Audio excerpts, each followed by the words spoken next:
பொருளாளர் அவருடைய சங்கத்தின் பொருளாளர் அவர்களை பேச அழைக்கின்றோம்.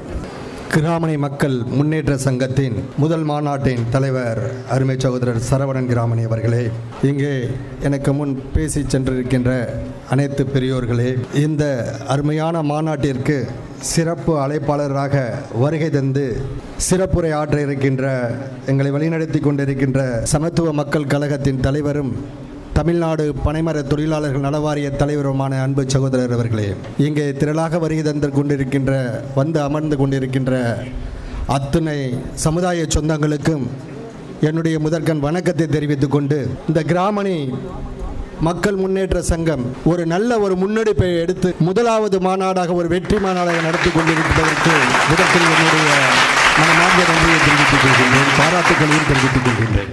ஒரு மாநாடு என்பது ஒரு சாதாரண ஒரு நிகழ்ச்சி அல்ல.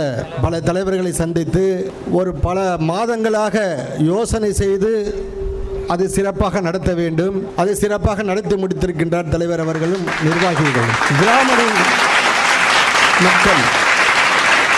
கிராமணி மக்கள் நாடார் மக்கள் என்பது நாணயத்தின் இரண்டு பக்கங்கள் போல, யாரும் வேற்றுப்படுத்தி பார்க்கக்கூடாது. கிராமணி நாடார் என்பது 2001 மக்கள் தொகை கணக்கெடுப்பின்படி பட்டியலில் 74 இருக்கும். பட்டியலிலும் 74, அதில் நாடார், கிராமணி, மூப்பன், அது மூன்று சேர்ந்தது ஒரு பட்டியல். நமக்கு என்ன வேண்டும், நம்முடைய சமுதாயத்திற்கு என்ன தேவை, நம் மக்கள் எந்த கோட்டின் கீழ் இருக்கின்றார்கள்? இப்பொழுது கிராமணி என்பது எல்லாத்துக்கும் தெரியும். கிராமத்தில் உள்ள மணியக்காரர்கள், நாடாண்டவர்கள், கிராமணியர்கள் என்ற நம்முடைய நாட்டை ஒரு காலத்தில் நாம் ஆட்சி செய்து கொண்டிருந்தோம். ஆனால் இப்பொழுது நம்முடைய நிலைமை என்ன செய்து கொண்டிருக்கின்றோம்? நம்முடைய குலத்தொழில் எல்லாருக்கும் தெரியும். நம்முடைய குலத்தொழில் பனை ஏறுவது, தென்னை மரம் ஏறுவது நம்முடைய தொழில் தான்.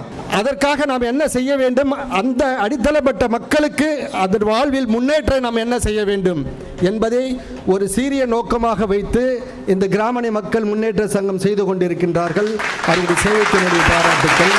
அது சொன்னாங்க மாப்போசி அவர்கள் 3வது வரைக்கும் தான் படிச்சிருக்கிறார். அவர் 3வது வரை தான் படித்தவர்.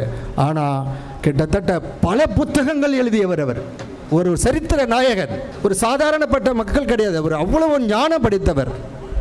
சிலம்புக்கு அதிகாரம், சிலம்பு சிலப்பதிகாரத்தை அதனால் சிலம்பு செல்வர் என்று சொல்லுவாங்க. அதுக்கு உரை எழுதியவர்.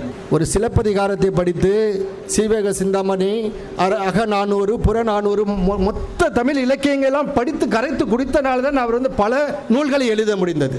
அந்த வரிசையில் தான் அவர் வஉசியை பற்றி இந்த நம் நாட்டிற்கு எடுத்து சொன்னார். அதனால தான்